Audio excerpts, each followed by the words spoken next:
Please raise your right hand and repeat after me. I, Barack Hussein Obama, do solemnly swear I, Barack Hussein Obama, do solemnly swear that I will faithfully execute that I will faithfully execute the office of President of the United States the office of President of the United States and will, to the best of my ability, and will, to the best of my ability, preserve, protect, and defend preserve, protect, and defend the Constitution of the United States. the Constitution of the United States. So help you God. So help me God. Congratulations, Mr. President. Well done.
Ladies and gentlemen, it is my great privilege and distinct honor to introduce the 44th President of the United States of America, Barack H.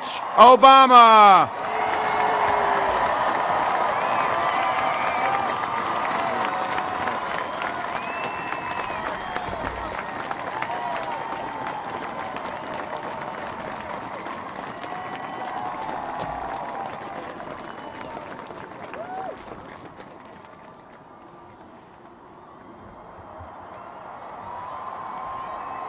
Thank you.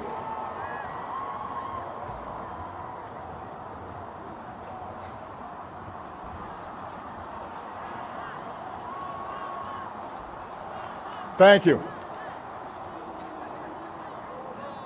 Thank you so much.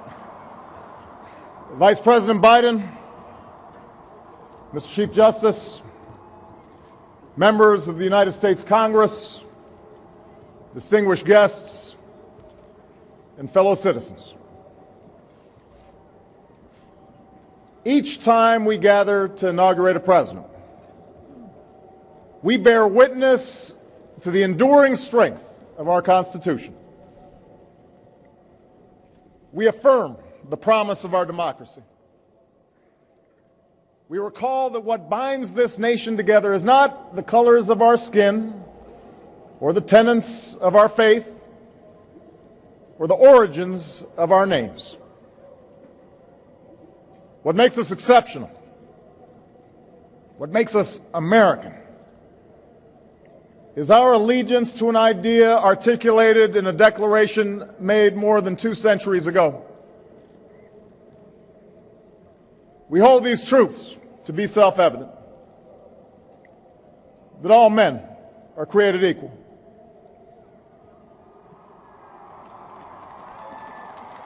that they are endowed by their Creator with certain unalienable rights,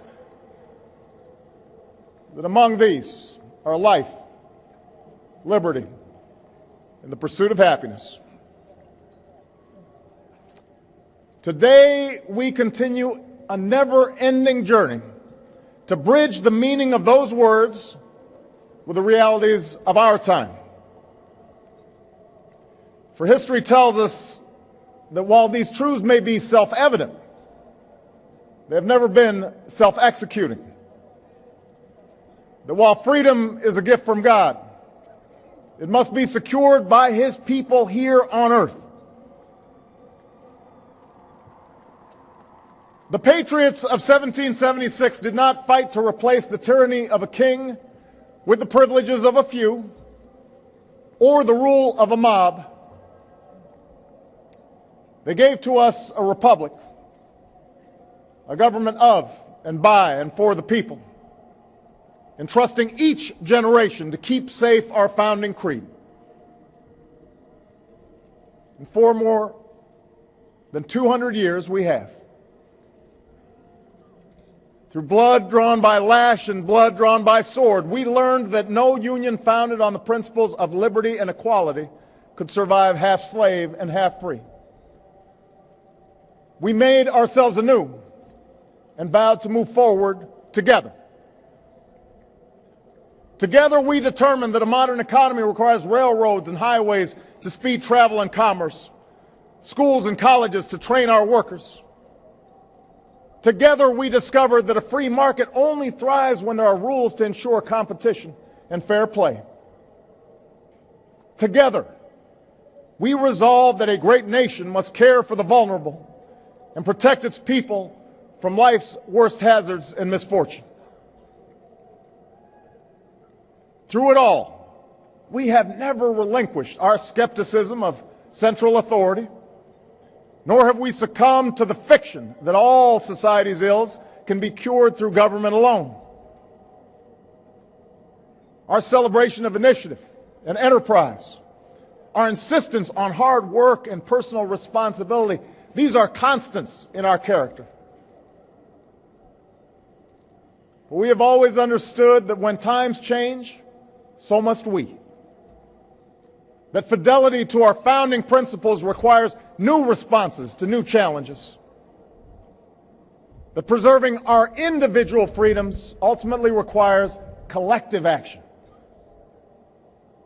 For the American people can no more meet the demands of today's world by acting alone than American soldiers could have met the forces of fascism or communism with muskets and militias.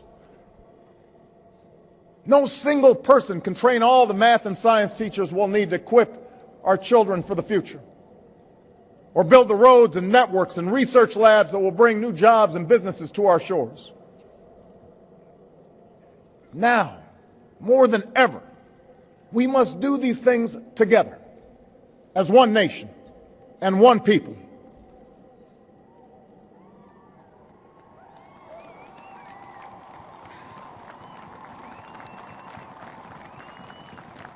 This generation of Americans has been tested by crises that steeled our resolve and proved our resilience. The decade of war is now ending.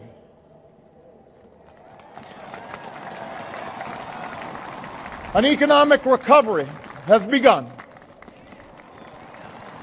America's possibilities are limitless, for we possess all the qualities that this world without boundaries demands: youth and drive, diversity and openness, an endless capacity for risk, and a gift for reinvention. My fellow Americans, we are made for this moment, and we will seize it so long as we seize it together.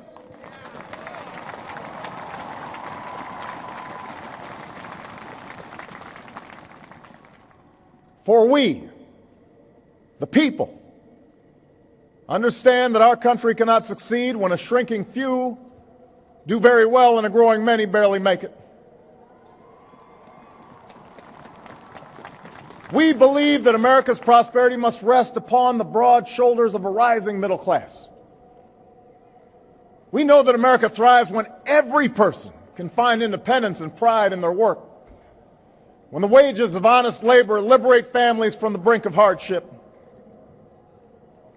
We are true to our creed when a little girl born into the bleakest poverty knows that she has the same chance to succeed as anybody else because she is an American, she is free, and she is equal not just in the eyes of God, but also in our own.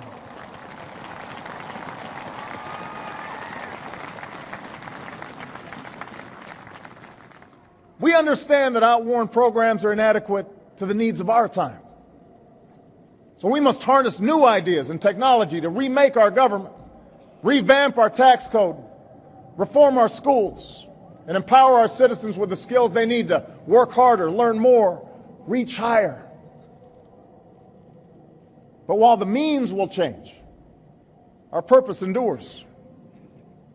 A nation that rewards the effort and determination of every single American, That is what this moment requires. That is what will give real meaning to our creed. We, the people, still believe that every citizen deserves a basic measure of security and dignity. We must make the hard choices to reduce the cost of health care and the size of our deficit. But we reject the belief that America must choose between caring for the generation that built this country and investing in the generation that will build its future.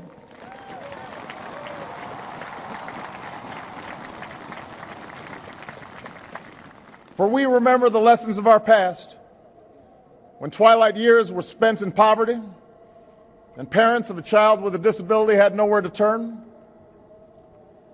We do not believe that in this country freedom is reserved for the lucky or happiness for the few.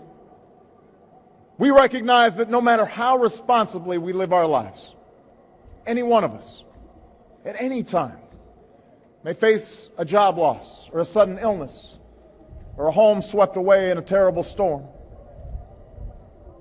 The commitments we make to each other through Medicare and Medicaid and Social Security, these things do not sap our initiative, they strengthen us. They do not make us a nation of takers, they free us to take the risks that make this country great.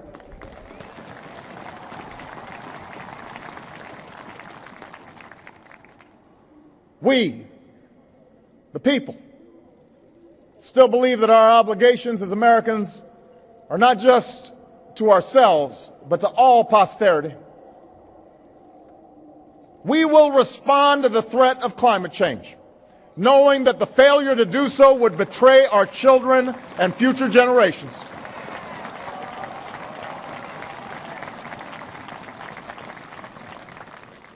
Some may still deny the overwhelming judgment of science, but none can avoid the devastating impact of raging fires and crippling drought and more powerful storms. The path towards sustainable energy sources will be long and sometimes difficult. But America cannot resist this transition. We must lead it.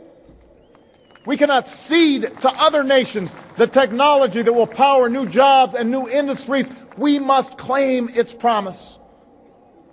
That's how we will maintain our economic vitality and our national treasure. Our forests and waterways, our croplands and snow-capped peaks. That is how we will preserve our planet, commanded to our care by God. That's what will lend meaning to the creed our fathers once declared. We, the people, still believe that enduring security and lasting peace do not require perpetual war.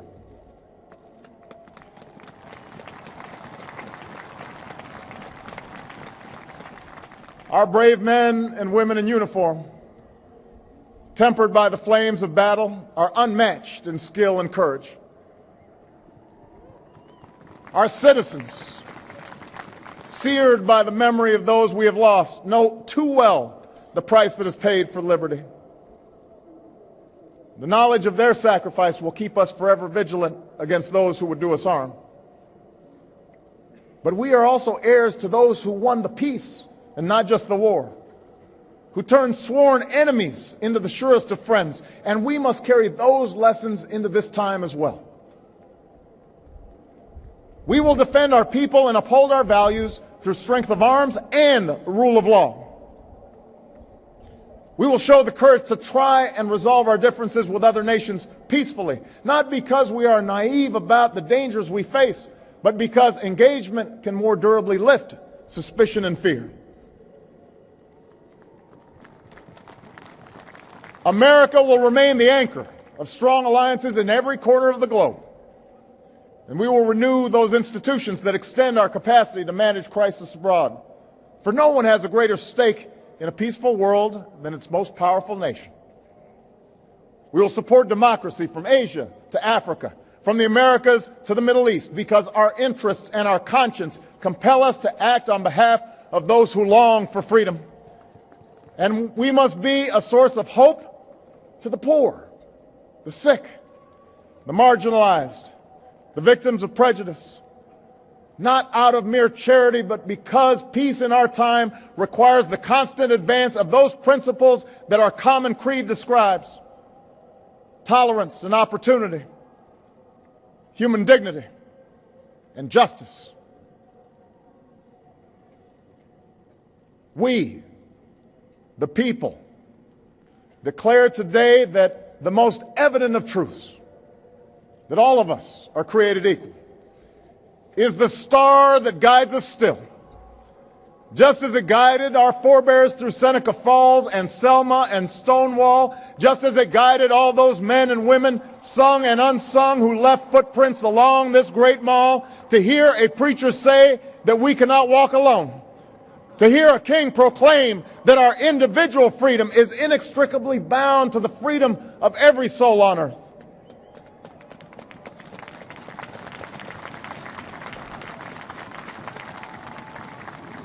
It is now our generation's task to carry on what those pioneers began. For our journey is not complete until our wives, our mothers, and daughters can earn a living equal to their efforts.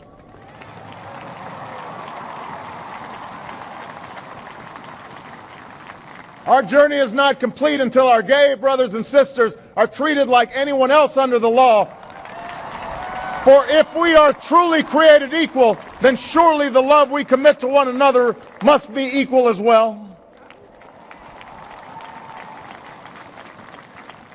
Our journey is not complete until no citizen is forced to wait for hours to exercise the right to vote.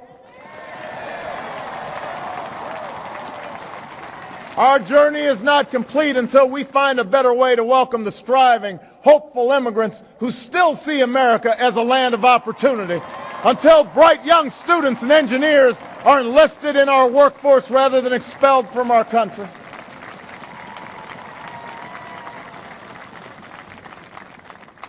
Our journey is not complete until all our children, from the streets of Detroit to the hills of Appalachia to the quiet lanes of Newtown, know that they are cared for and cherished and always safe from harm. That is our generation's task, to make these words, these rights, these values of life and liberty and the pursuit of happiness real for every American. Being true to our founding documents does not require us to agree on every contour of life. It does not mean we all define liberty in exactly the same way or follow the same precise path to happiness. Progress does not compel us to settle centuries-long debates about the role of government for all time, but it does require us to act in our time.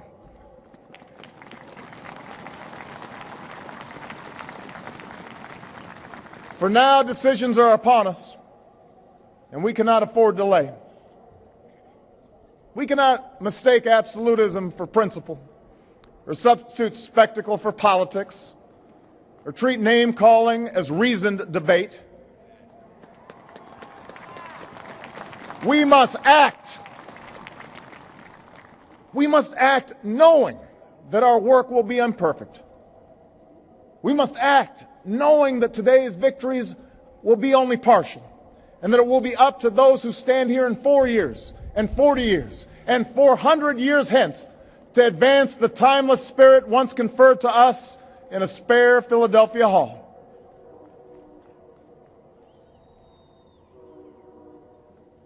My fellow Americans, the oath I have sworn before you today, like the one recited by others who serve in this Capitol, was an oath to God and country, not party or faction. And we must faithfully execute that pledge during the duration of our service. But the words I spoke today are not so different from the oath that is taken each time a soldier signs up for duty, or an immigrant realizes her dream. My oath is not so different from the pledge we all make to the flag that waves above and that fills our hearts with pride.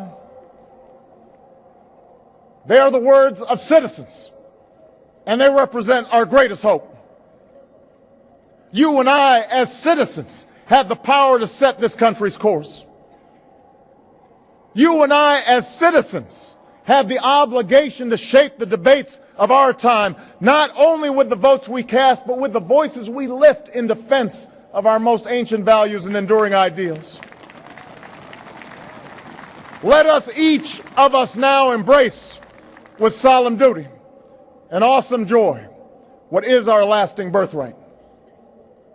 With common effort and common purpose, with passion and dedication, let us answer the call of history and carry into an uncertain future that precious light of freedom.